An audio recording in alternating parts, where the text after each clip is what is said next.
할렐루야, 능곡감리교회를 담임하는 오인석 목사입니다. 창세기 1장 26절에서 28절까지의 말씀, 우리 사랑할까요? 라는 말씀의 제목으로 함께 은혜를 나누도록 하겠습니다. 하나님이 자기 형상, 곧 하나님의 형상대로 사람을 창조하시되 남자와 여자를 창조하시고. 세상이 어떻게 창조되었습니까? 하나님의 말씀으로 창조되었습니다. 그러면 온 세상은 하나님의 말씀으로 충만한 것입니다. 이것이 하나님의 나라에 대한 원리입니다. 말씀으로 온 세상이 창조되었기 때문에 온 세상은 하나님의 말씀으로 충만한 것입니다.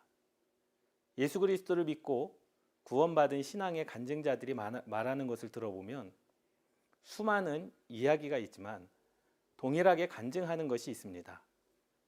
성령 하나님을 경험하고 성령의 세례를 받고 난 후 세상이 다르게 보이기 시작했다는 것입니다.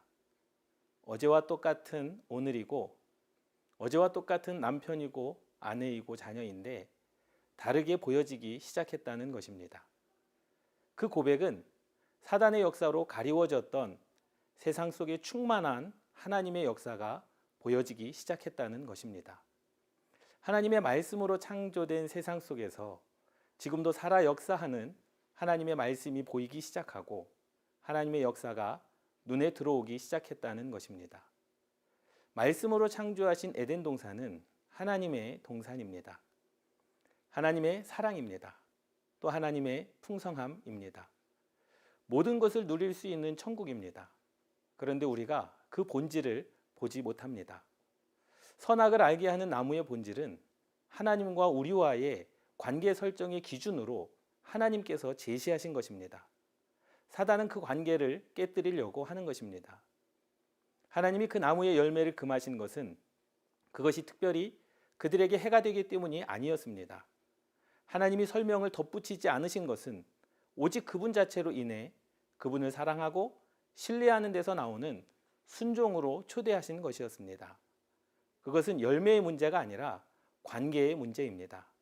먹고 안 먹고의 문제가 아니라 그보다 앞선 하나님과의 관계와 우리에게 주어진 말씀에 집중해야 합니다. 생명의 말씀을 주시는 하나님과 우리와 관계를 말씀하신 것입니다. 그래서 그 관계가 깨지면 안 되고 사단의 역사로 가리워지면 안 되는 것입니다. 하나님께서 창조하신 피조물 중에 사람만이 하나님의 형상을 따라 지음을 받았습니다. 엄청난 능력과 권세가 들어 있습니다. 반대로 하나님께서 창조하신 피조물 중에 유일하게 하나님을 거부하고 반역할 능력도 있다는 것입니다. 우리는 하나님의 형상대로 지음을 받았다는 것은 특권입니다. 영의 영역입니다. 그래서 더 감사한 것은 하나님과 하나 될 수 있다는 것입니다. 이것이 하나님과의 관계입니다. 사단은 이 관계를 공격한 것입니다. 하나님과 우리와의 관계를 깨뜨린 것입니다. 이간질시키고 하나님과 우리 사이를 갈라놓은 것, 수단과 방법을 가리지 않고 사단은 하나님과 우리와의 언약을, 그 언약의 말씀을 깨뜨리는 것이 사단의 목적이었습니다. 하나님과의 관계가 깨지면 안 됩니다. 우리는 그 하나님의 형상을 찾아야 합니다. 내 안에서 하나님의 형상을 발견하고 내게 주신 말씀을 찾아야 합니다.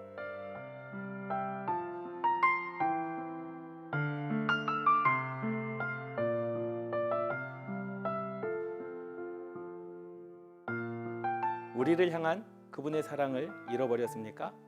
우리 다시 사랑합시다. 우리 안에 하나님의 형상을 회복합시다. 우리에게 하나님의 형상을 주신 것은 사랑입니다. 그분의 모든 것을 우리에게 주심으로 우리 사랑하자 라고 말씀하시는 것입니다. 그 가슴 떨리는 우리를 향한 프로포즈에 우리도 하나님을 향하여 감출 수 없는 사랑을 드려야 합니다. 여러분, 주님을 사랑하십니까? 그 사랑이 우리를 숨쉬게 합니다. 무덤에서 죽음에서 이기신 주님처럼 사단의 괴계를 이기고 하나님의 형상으로, 하나님의 사랑으로 오늘을 사랑하는 권속이 되시기를 축원합니다. 성도님들을 사랑하고 축복합니다.